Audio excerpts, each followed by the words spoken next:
तो ये वाली चीजें हैं। कुछ एक चीज और बतानी थी, जैसे कि अगर मान लो हम 15 को डिवाइड करते हैं 30, हम इस तरीके से कर रहे हैं और डिवीजन का साइन लगा रहे हैं, तो हम 15 को अगर डिवाइड कर रहे हैं 3 से तो ये कितना हो रहा है 2 से कर रहे हैं, सपोज करो 2 से मान लिया हमने, तो 2 से अगर हम डिवाइड करते हैं तो 2 7 14 आ गया, that is 1 is the reminder. एक प्रॉब्लम को अगर हम ये चीजें समझें, अगर उसका रिमाइंडर अगर बच जाता है तो क्या वो इसका फैक्टर होता है ना? तो पॉलिनोमियल ये कहता है कि आप एक नॉर्मल वे में अगर आप देखो तो जिसका रिमाइंडर बच जाए वो उसका फैक्टर होगा ही।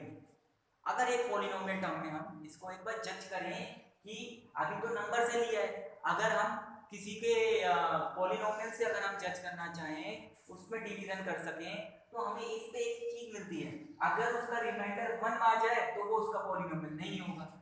अगर सपोज करो मेरे पास ये आया 14 डिवाइडेड बाय 2 होता है, तो हम नॉर्मल वे में हम ये कहते हैं कि 14 को 2 से डिवाइड किया तो इससे हमें क्या मिल रहा है, 2 से जब 14 हो गया, ये दैट इज इसका रिमाइंडर कितना आ गया 0 आ गया। ये अगर रिमाइंडर 0 आ जाए तो दैट इज कॉल्ड कि वो क्या है, इसका फैक्टर है। तो एक नॉर्मल वे में इसने बोला कि अगर आपका px मतलब कोई भी पॉलिनोमियल, अगर आपका कोई भी पॉलिनोमियल 0 आ जाता है तो this is called 0 of the polynomial. तब हम इसको क्या बोलेंगे, 0 ऑफ द पॉलिनोमियल। तब हम इसको क्या बोलेंगे, 0 ऑफ द पॉलिनोमियल। ठीक है, और अगर वो 1 रिमाइंडर बच जाता है तब हम कहेंगे कि ये इसका पॉलिनोमियल नहीं है। ये बहुत इंपॉर्टेंट बेसिक पार्ट है जो आपको आगे जाके आप ये क्वेश्चन करेंगे तब आपको समझ में आएगा कि किस तरीके से हमने ये चीजें सीखी। The introduction is very important for each and every chapter because you know very well कि मतलब कि आप क्या पढ़ना चाह रहे हो इस पूरे चैप्टर में और क्या क्या आपको क्या देखने को मिलेगा, वो अलग अलग चीजें ये सब आपको इस पॉलिनोमियल में दिख रही है। अब जैसे कि रिमाइंडर बचना है, बचना क्या हम उसको क्या बोलते हैं, तो जीरो ऑफ द पॉलिनोमियल बहुत पढ़ते हैं। अच्छा, ये जीरो आना भी अपने आप में बहुत इंपॉर्टेंट है। जीरो ऑफ द पॉलिनोमियल अगर वो आ जाए तो दैट मीन कि किस तरीके से x की वैल्यू को वेरी कर सकते हैं या x की वैल्यू हम फाइंड आउट कर सकते हैं किसी भी पॉलिनोमियल से निकालना। इसलिए आप जीरो ऑफ द पॉलिनोमियल को इंपॉर्टेंटली समझें और किस तरीके से हम इसकी इंपॉर्टेंस, अगर फैक्टर बन जाए तो फैक्टर निकालने का कितना जो x की वैल्यू है वो कैसे हम निकाल सकते हैं वो आगे सीखेंगे। अभी फिलहाल एक एक्सरसाइज 2.1 ले लेते हैं। उस एक्सरसाइज 2.1 में एक चीज हम देख सकते हैं कि अगर हमारी एक्सरसाइज 2.1 हुई तो हम उसको किस तरीके से देखेंगे। जैसे एक्सरसाइज 2.1 को अगर हम देखें तो एक हमने क्वेश्चन नंबर 1 में बोल रहा है कि आपके पास एक टर्म है 4x² - 3x + 7 और इसने इससे बोला हुआ है which of the following expression are polynomial in one variable and which are not, state the reason for your answer।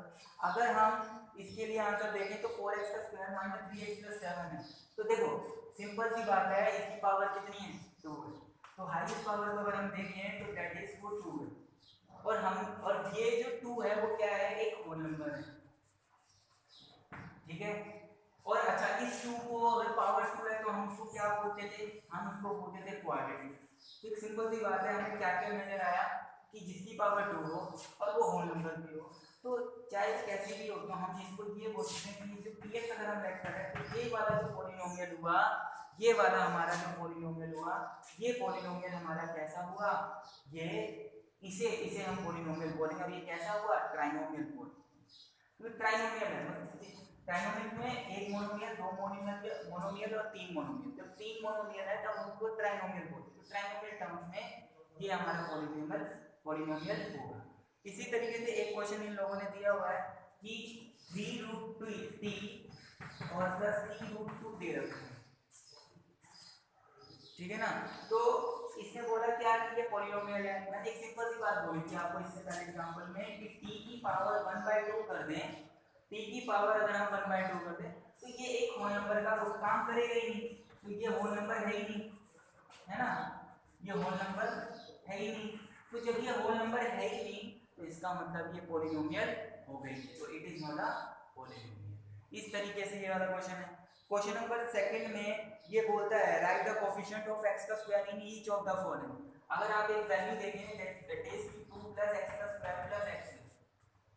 अगर मैंने x के स्क्वायर का अगर एक कोफिशिएंट बनाएंगे तो कोफिशिएंट ऑफ x का स्क्वायर ही पूछ रहा है, तो कोफिशिएंट ऑफ x का स्क्वायर क्या होगा? कोफिशिएंट जो है x के स्क्वायर का जो कोफिशिएंट होगा वो कितना होगा?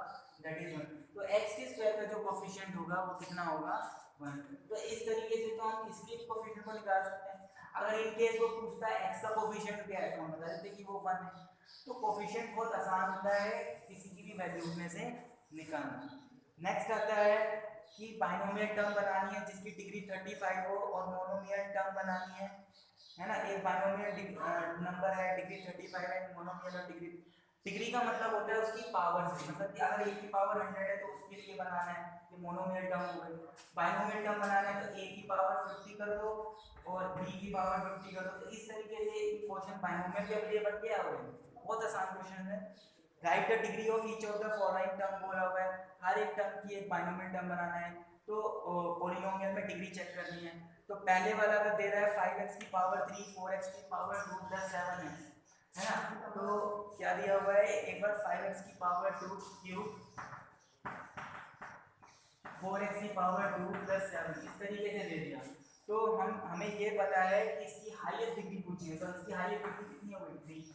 तो ये तो बहुत आसान ही हो जाते हैं सारे क्वेश्चन है ना। और डिग्री फिर इसकी भी देखें तो पहले 3 दे देंगे 2 देंगे, तो हाईएस्ट डिग्री हम 3 लिख देंगे। नेक्स्ट है classify the following linear quadratic and cubic polynomial हमें बतानी है। तो अगर हम इसके लिए लीनियर में देखें और पहले वाले फर्स्ट में देखें तो x का स्क्वायर प्लस x है, तो एक नॉर्मल में देखें हाईएस्ट डिग्री 2 है, तो 2 है तो ये कैसी इक्वेशन हो गई? That is a quadratic polynomial, क्योंकि 2 को हम क्वाड्रेटिक बोलते थे और हाईएस्ट पावर भी 2 है, तो ये क्या हो गया? Quadratic polynomial.